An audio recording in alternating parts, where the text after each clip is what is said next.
بسم اللہ الرحمن الرحیم الحمدللہ رب العالمین والصلاة والسلام علی اشرف الانبیاء والمرسلین اما بعد فاستعیذ باللہ من الشیطان الرجیم بسم اللہ الرحمن الرحیم السلام علیکم ورحمۃ اللہ وبرکاتہ۔ عزیز طلبہ کرام، امید کرتا ہوں احباب خیر سے ہوں گے۔ انشاءاللہ آج ہم تفسیر جلالین کے درس نمبر 364 میں سپارہ نمبر 20 سے سورہ عنکبوت کی منتخب کردہ آیات 19 سے لے کر 24 تک پڑھنے کی سعادت حاصل کریں گے، جن میں کلام باری تعالی و کلام مفسر کا ترجمہ ہوگا۔ کلام مفسر کی تشریح و توضیح کرنے کی سعادت حاصل کریں گے اور ساتھ ساتھ تفسیری و ترکیبی اغراض و فوائد کو ذکر کرنے کی کوشش کریں گے۔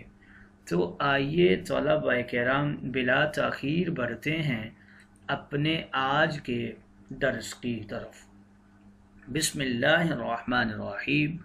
رب تعالی نے ارشاد فرمایا، اولم یروا کیف یبدئ اللہ الخلق ثم یعیدہ ان ذلک علی اللہ یسیر۔ اللہ رب العزت نے آپ کی قوم کے بارے میں فرمایا، کیا وہ نہیں دیکھتے کہ اللہ تعالی مخلوق کو کس طرح ابتداءً پیدا کرتا ہے؟ بتا رہے ہیں کہ یرو، یہ یا اور تا اس میں دونوں قراءتیں ہیں۔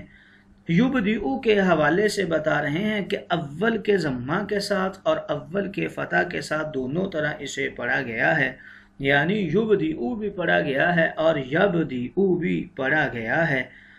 بدأ اور آبادن دونوں کے ایک ہی معنی ہیں، یعنی ان کو ابتداءً پیدا کرتا ہے۔ ثم یعیدہ، پھر وہی اس کو دوبارہ پیدا کرے گا، یعنی مخلوق کو جس طرح اس نے ابتداءً پیدا کیا۔ بلا شبہ یہ ابتداءً اور ثانیاً پیدا کرنا اللہ رب العزت کے لیے بہت ہی آسان ہے، لہٰذا تم دوسری دفعہ پیدا کرنے کا کیوں انکار کرتے ہو؟ آپ کہیے کہ ملک میں چل پھر کر دیکھو تو صحیح کہ تم سے پہلے والوں کو کس طرح ابتداءً پیدا کیا اور ان کو موت دی، پھر دوسری مرتبہ بھی پیدا کرے گا۔ نشاط کے حوالے سے بتا رہے ہیں کہ یہ مد کے ساتھ اور کسر کے ساتھ دونوں طرح اسے پڑھا گیا ہے اور شین کے سکون کے ساتھ بھی اسے پڑھا گیا ہے۔ بلا شبہ اللہ تعالی ہر شے پر قادر ہے اور اسی میں ابتداءً اور ثانیاً پیدا کرنا بھی ہے، یعنی اسی کی قدرت میں ہے ابتداءً پیدا کرنا اور دوسری دفعہ پیدا کرنا۔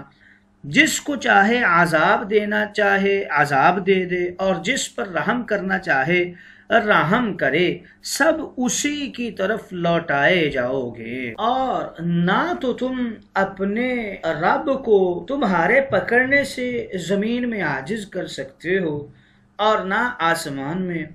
اگر تم آسمان میں ہو یعنی تم اس سے بچ کر نہیں نکل سکتے۔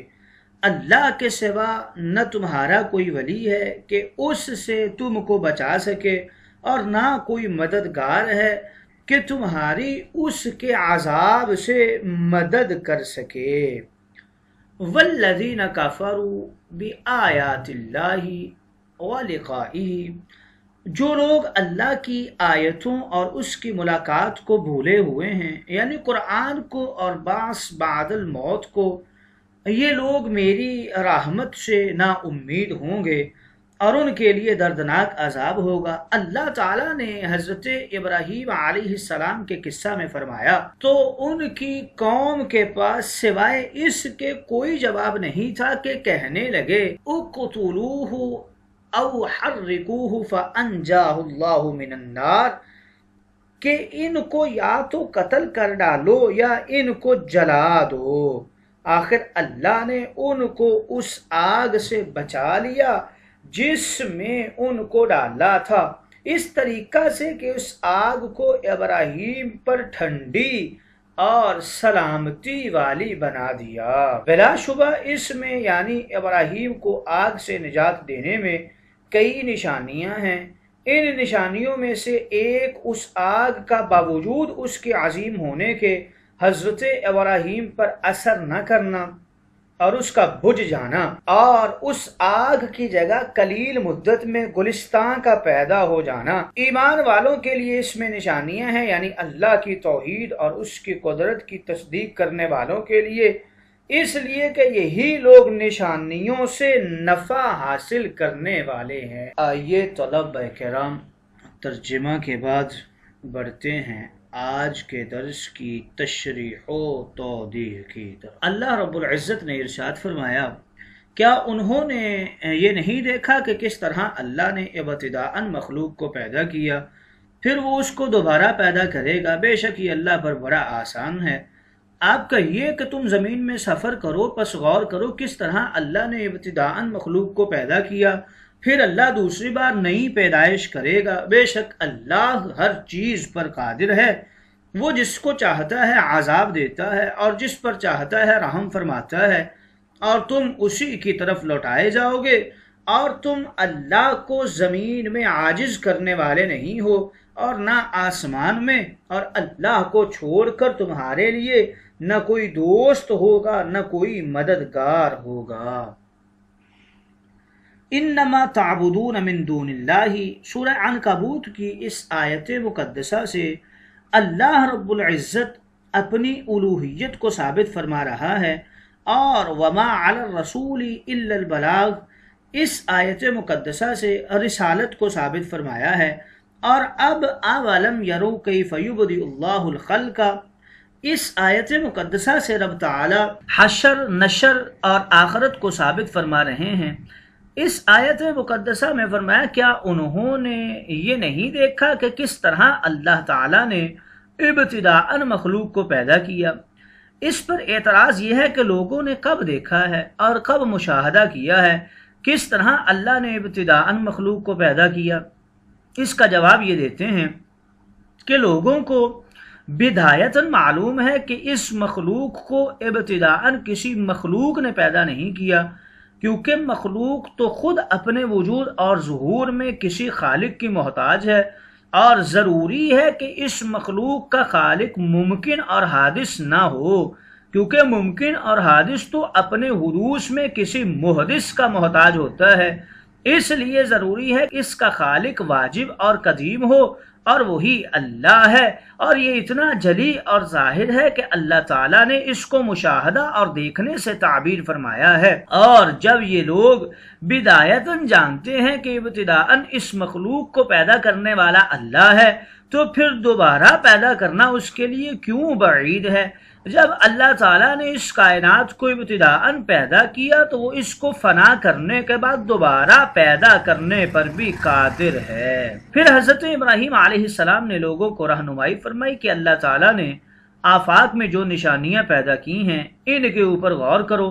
اللہ نے آسمانوں کو پیدا کیا، ان میں ساکن اور متحرک ستارے بنائے ہیں، اور زمینوں کو پیدا کیا، ان میں پہاڑ، وادیوں، سمندروں کو پیدا کیا، درختوں کو پیدا کیا۔ ان کا خالق ان کو عدم سے وجود میں لایا ہے، اور اسی نے ان چیزوں کو پیدا کرنے کے لیے صرف لفظ کن فرمایا، اور لفظ کن سے اتنی عظیم کائنات جو پیدا کر سکتا ہے، وہ لفظ کن سے ایسی ہی کائنات دوبارہ پیدا کیوں نہیں کر سکتا؟ آگے ارشاد فرمایا کہ وہ جسے چاہتا ہے عذاب دیتا ہے، اور جس پر چاہتا ہے رحم فرماتا ہے، یعنی وہ حاکم مطلق ہے، وہ جس طرح چاہتا ہے تصرف فرماتا ہے۔ سب اس کے بندے اور مملوک ہیں، اس کے فیصلے اور تصرف پر کسی کو اعتراض کا کوئی حق نہیں ہے۔ وہ جس کو چاہے عذاب دے، جس پر چاہے رحم فرمائے۔ حضرت زید بن ثابت بیان کرتے ہیں کہ میں نے رسول اللہ کو یہ فرماتے ہوئے سنا کہ اگر اللہ تمام زمینوں اور آسمانوں والوں کو عذاب دے تو وہ ان کو ضرور عذاب دے گا، اور یہ اس کا ظلم نہیں ہوگا، اور اگر وہ ان پر رحم فرمائے تو اس کی رحمت ان کے اعمال سے بہتر ہے۔ اس آیت مقدسہ عذاب دینے کے ذکر کو رحم فرمانے کے ذکر پر مقدم کیا ہے، حالانکہ حدیث مقدسہ میں حضرت ابو ہریرہ بیان کرتے ہیں رسول اللہ نے فرمایا، اللہ عز و جل ارشاد فرماتا ہے کہ میری رحمت میرے غضب پر سبقت کرتی ہے؟ اس کا جواب یہ دے رہے ہیں کیونکہ ان آیات میں کفار سے خطاب ہو رہا ہے، اس مقام پر عذاب کے ذکر کو رحمت کے ذکر پر مقدم فرمایا ہے، اور اس سے بھی کہ گناہ کرنے والے مسلمان اللہ کے عذاب کے ڈر سے گناہوں سے باز آ جائیں اور اس کی رحمت کی امید پر نیک کام کریں۔ یہاں یہ بھی معلوم ہونا چاہیے کہ گناہوں پر عذاب دینا اللہ کا عدل ہے اور نیکیوں پر ثواب دینا اس کا فضل و احسان ہے۔ اس کے بعد فرمایا کہ تم اللہ کو زمین میں عاجز کرنے والے نہیں ہو اور نہ تم اللہ کو آسمانوں میں عاجز کر سکتے ہو۔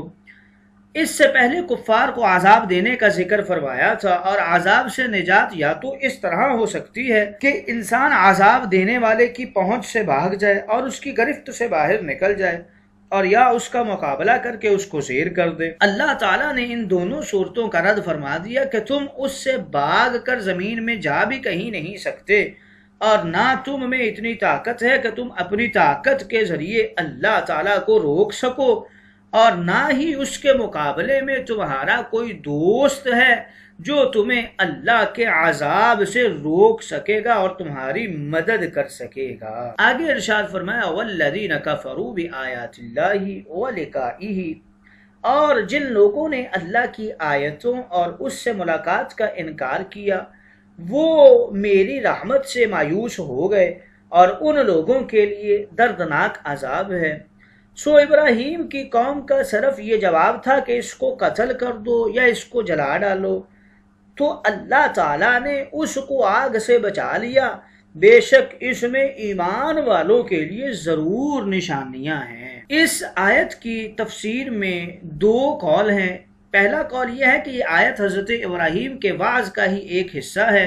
پہلے انہوں نے اللہ کی الوہیت اور اس کی توحید پر دلائل قائم کیے، پھر اپنی رسالت کو بیان فرمایا، اور پھر حشر و نشر اور حیات بعد الموت کا ذکر فرمایا، اور اب اس آیت سے انہوں نے توحید اور آخرت کے ذکر کو پھر دہرایا، اور جو کفار اس میں ان کی مخالفت کر رہے تھے ان کو اللہ کے عذاب سے ڈرایا، اور فرمایا کہ جن لوگوں نے اللہ کی آیتوں کا انکار کیا، آیتوں سے مراد یہ ہے کہ اللہ تعالیٰ نے اپنے وجود اور توحید پر جو دلائل قائم کیے ہیں ان کا انکار کیا، اور حضرت ابراہیم نے اللہ تعالیٰ کی توحید پر جو دلائل ان کے سامنے پیش کیے تھے ان کا انکار کیا۔ آگے فرمایا کہ وہ میری رحمت سے مایوس ہو گئے ہیں، یعنی وہ میرے رب کی رحمت سے مایوس ہو گئے ہیں، کیونکہ دنیا میں اللہ تعالیٰ کی رحمت مومنوں پر بھی ہے اور کافروں پر بھی ہے، اور آخرت میں اللہ کی رحمت صرف مومنوں پر ہوگی، کافروں پر نہیں ہوگی۔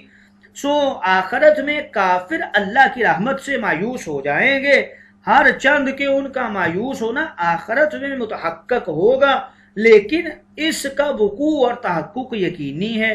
اس لیے فرمایا کہ وہ میری رحمت سے یعنی میرے رب کی رحمت سے مایوس ہو گئے، ان لوگوں کے لیے دردناک عذاب ہے۔ اس آیت کی تفسیر میں دوسرا قول یہ ہے کہ اللہ تعالیٰ نے حضرت ابراہیم کے اپنی قوم سے خطاب کو نقل فرمایا ہے، اور درمیان میں اللہ تعالیٰ نے اپنے کلام کو بطور جملہ معترضہ نقل فرمایا ہے۔ حضرت ابراہیم علیہ السلام کے کلام کو نقل نہیں فرمایا، بلکہ یہ سارا اللہ عز و جل کا کلام ہے۔ اس کے بعد فرمایا ابراہیم کی قوم کے پاس صرف یہ جواب تھا کہ اس کو قتل کر ڈالو یا اس کو جلا ڈالو۔ جو شخص کسی کے دلائل کا معقولیت کے ساتھ جواب دینے سے عاجز ہو جاتا ہے تو ہمیشہ ایسا ہی طریقہ اختیار کرتا ہے کہ پھر وہ دھمکیوں پر اتر آتا ہے۔ اسی طرح جب فرعون موسیٰ کے دلائل سے عاجز آ گیا تھا تو اس نے کہا تھا لَإِنِ اتَّخَذْتَ إِلَٰهًا غَيْرِي لَأَجْعَلَنَّكَ مِنَ الْمَسْجُونِينَ۔ اسی طرح جب حضرت ابراہیم کی قوم کے کفار حضرت ابراہیم کے دلائل سے عاجز ہو گئے تو انہوں نے کہا کہ اسے قتل کر ڈالو یا اس کو جلا ڈالو۔ اور اب بھی ہم دیکھتے ہیں کہ جب آپس میں فریقین کا جھگڑا ہوتا ہے اور وہ کسی بات پر متفق نہیں ہو سکتے تو آپس میں جھگڑنا شروع کر دیتے ہیں۔ آگے رب تعالیٰ نے ارشاد فرمایا کہ اللہ تعالیٰ نے ابراہیم کو آگ سے بچا لیا، یہ آیت اس آیت مقدسہ کے موافق ہے۔ رب تعالیٰ نے ارشاد فرمایا قُلْنَا يَا نَارُ كُونِي بَرْدًا وَسَلَامًا عَلَىٰ إِبْرَاهِيمَ، ہم نے کہا اے آگ تو ابراہیم پر ٹھنڈی اور سلامتی والی ہو جا۔ جب حضرت ابراہیم نے مخالفین پر اپنی حجت تمام کر دی اور ان کی گمراہی اور جہالت کو اس طرح ظاہر کر دیا کہ وہ لاجواب ہو گئے، تو انہوں نے حضرت ابراہیم کو آگ میں جلانے کی تیاری شروع کر دی۔ آگ کا ایک بہت بڑا الاؤ تیار کیا اور منجنیق کے ذریعے ابراہیم کو آگ میں پھینک دیا گیا۔ پھر اللہ نے آگ کو حکم دیا ابراہیم پر ٹھنڈی اور سلامتی والی بن جا۔ اگر اللہ تعالیٰ ٹھنڈک کے ساتھ سلامتی والی نہ فرماتا تو اس کی ٹھنڈک حضرت ابراہیم کے لیے ناقابل برداشت ہو جاتی۔ اور اسی طرح اللہ تعالیٰ نے حضرت ابراہیم کے لیے بہت بڑا معجزہ ظاہر فرمایا کہ آسمان سے باتیں کرتی ہوئی، دہکتی ہوئی اور بھڑکتی ہوئی آگ آپ کے لیے گل و گلزار بن گئی تھی۔ آگے رب تعالیٰ نے ارشاد فرمایا کہ بے شک اس میں ایمان والوں کے لیے ضرور نشانیاں ہیں۔ جہاں اللہ رب العزت نے حضرت نوح کی کشتی کا طوفان کے بعد ٹھہرنے کا ذکر فرمایا، وہاں پر فرمایا تھا کہ اس میں تمام جہان والوں کے لیے نشانیاں ہیں۔ اس کی وجہ یہ ہے کہ حضرت نوح کی کشتی سال ہا سال تک جودی پہاڑ پر ٹھہری رہی تھی اور اس کو بے شمار لوگوں نے دیکھا تھا۔ اس کے برخلاف یہ ابراہیم والی آگ تو فوراً ٹھنڈی ہو گئی تھی۔ اس سے صرف وہی لوگ متاثر ہوئے تھے جو اس سے پہلے حضرت ابراہیم پر ایمان لا چکے تھے اور آپ کی تصدیق کر چکے تھے۔